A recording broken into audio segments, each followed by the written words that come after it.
blood on the toilet walls belonged to my mother and sister. The man who put it there? The same man whose cracked shoes I once found charming. The same man I defended when everyone warned me to run. The same man who whispered, "I won't waste your time," while looking into my eyes. I loved a monster because I mistook his desperation for ambition. This is my story of how love blinded me to murder. Before we continue, drop a comment and let me know where you're watching from. Nigeria? USA? UK? I want to know who's listening right now. I met Arika in Ibadan, near my school area. He lived next door, tall, calm, always smiling, despite the struggle written all over him. His shoes told his story before his mouth did. The soles cracked open like dry earth, peeling where the glue had given up. "I came here to hustle," he would say. That became his signature line. He was an engineering graduate from Enugu State University, but his degree meant nothing in a city that rewarded connections over certificates. He did every job available. Delivery runs into the night, loading trucks until his back screamed, cleaning offices after everyone left. Anything legal, anything to survive. I was 20. He was 25. We both carried burdens too heavy for our ages. I worked long hours for small pay. We understood each other's exhaustion without explaining it. We started walking home together. Those walks became everything. We talked about dreams, families, frustrations. But Ariki never stopped talking about one thing, his desperate need to be rich. "I'm tired of this life," he'd say, staring at his worn shoes. "I'm tired of people looking down on me. I'm tired of working like a slave and still going hungry." The intensity in his voice always unsettled me. It wasn't just ambition. It was hunger that had turned into obsession. One evening, sitting on the concrete steps where we first met, he turned to me. "Will you be my girlfriend?" I didn't hesitate. "Yes." He took my hand. "If you stay with me, I promise I will not waste your time." I believed every word. Our first year was brutal. Ariki woke before sunrise and returned after dark, sometimes with money, sometimes with nothing, always exhausted. Some nights he didn't come home at all. "I'm trying something new," he'd say on the phone. "I'll explain later." He never did. When he had no money, I covered meals. When he couldn't pay rent, I begged the landlord for time. When people laughed at his dreams, I defended him. "You're wasting your life with a poor man," friends warned. "You don't know him," I'd snap back. "He's honest. He'll make it." I watched him refuse to steal even when hunger twisted his stomach. I watched him turn down quick money from questionable sources. That's what I loved. His integrity. At least, that's what I thought. Everything changed when Ariki met Victor. He came home one evening, more excited than I'd seen in months. "I met someone," he said, bouncing on our bed. "A businessman named Victor." "What does he do?" I asked, stirring rice. "Everything. Import, export, logistics. He has connections everywhere. Lagos, Abuja, overseas." My stomach tightened. "And?" "He wants to help me grow. He said I have potential." "Arike, be careful. You don't know him. He drives a good car, people respect him, and he's helping me for free." That last part worried me most. Nobody helped for free. "If it's legal and safe," I said carefully, "I support you." "It is, I promise." But he didn't look me in the eyes. That should have been my first warning. Money started arriving. Ariki paid rent early. Power stayed on. We had real food, not just Gary. Then he said, "We're moving." "Moving where?"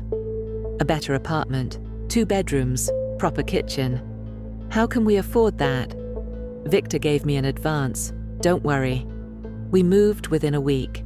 The apartment was beautiful, but fear sat in my stomach like stone. Days later, Arika came home with a velvet box. "This is for you," he said, pulling out a promise ring. "For waiting.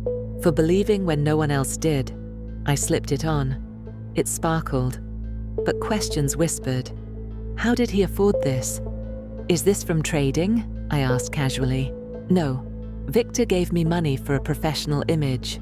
That evening, he said he was traveling with Victor. How long? 5 to 7 days. Where? Abuja, maybe Lagos, meeting investors. I kissed him goodbye. He left with new clothes, new confidence. When he returned a week later, he was different. He avoided my eyes, silenced his phone around me, stopped eating with me. Are you okay? I asked one night. Just tired, he said, staring at his hands. But it wasn't exhaustion, it looked like guilt. Within 8 months, Arike was rich. He owned businesses I'd never seen, drove expensive cars, wore clothes worth more than my old salary. But I had no real answers. The truth came from a stranger's whisper. The detective's knock changed everything. But before that knock came a warning I should have listened to. A woman at a business event looked at me with pity and asked, "Do you know what your boyfriend really trades?" I laughed it off. I defended him, but her words followed me home like a shadow. One Saturday, Arike invited me to a networking event at an upscale hotel. Chandeliers, waiters with fancy drinks. He bought me an expensive dress. It fit perfectly, but felt wrong, like wearing someone else's skin. "You look beautiful," he said. I forced a smile. He moved through the crowd easily, shaking hands, laughing, introducing me as my queen. People treated him with respect, some with fear. I stood near refreshments when a woman approached.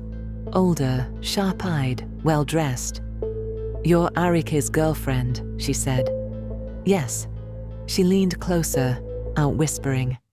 "Do you know what your boyfriend really trades?" My stomach tightened. Business, import, export. She tilted her head, pitying me. "Is that what he told you?" "What are you saying?" She glanced around. "Be careful. Men who get rich that fast, they don't do it trading goods." She disappeared into the crowd. I stood frozen, her words echoing. "They don't do it trading goods." That night, I confronted Arike.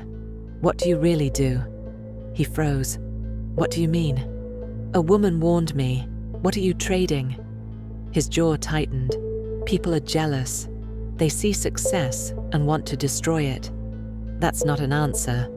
He took my hands. "I'm doing legitimate business. Victor connected me with the right people. That's all, I promise." I searched his eyes but saw only my reflection. "Okay," I whispered. "Trust me." But trust was slipping. Weeks later, my friends Olive and Fave needed a place to stay. Their apartment was being fumigated. "Of course," I said. "Come tomorrow." When I told Arike, he smiled. "They're welcome." I should have noticed how quickly he agreed. They arrived with bags and smiles. We laughed, cooked, talked. It felt like old times. On the 4th day, I went to market. When I returned, Arike was loading heavy black bags into his car. "What are you doing?" I asked. "Taking out trash." "Trash? From where?" He didn't answer, just closed the trunk. "Where are Olive and Fave?" "They left. Emergency." He drove away. I ran inside.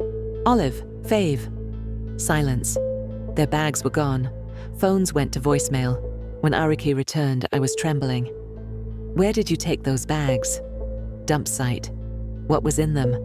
"Trash." "Tell me the truth." He took my hand. Cold. "Your friends had an emergency. I helped them pack and drove them to the motor park. That's all."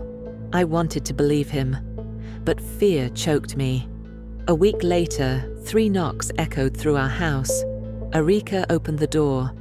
A man in plain clothes stood there. "I'm Detective John, investigating missing persons. Olive Adeyemi and Fave Gabriel. Their last location was this address." My fork clattered. Arike stayed calm. "They stayed here briefly. I dropped them at the airport." "Airport?" I said. "You never told me that." "May we come inside?" the detective asked. Of course. They searched everywhere, found nothing. When they left, I couldn't breathe. Arike closed the door. "See? nothing to worry about. But I was drowning in fear. Days became weeks. I watched Enrique carefully. Then our housekeeper disappeared. Then my sister came to stay. And then my mother. I installed a CCTV camera after a customer warned me, anyone who enters your house doesn't come out. One day I came home to silence. My mother, my sister, Erika, all gone. I found blood in the bathroom. I remembered the camera. The footage showed everything. Enrique slaughtering them, carving body parts, packing them in the same black bags. I screamed until neighbors came. Police arrested him. Life imprisonment. But the grief never left. People called me the ritualist's girlfriend. I couldn't walk the streets. I left Ibadan with my surviving sibling, started over in Calabar. The rumors followed online, but I refused to let them destroy me. Moral lesson: desperation without integrity is dangerous. Love should never blind you to evil. Trust your instincts. And never ignore warnings from strangers who have nothing to gain from lying. If this story taught you something, drop "learned" in the comments. Subscribe so you never miss stories like this, and share this with someone who needs to hear it. Stay safe out there.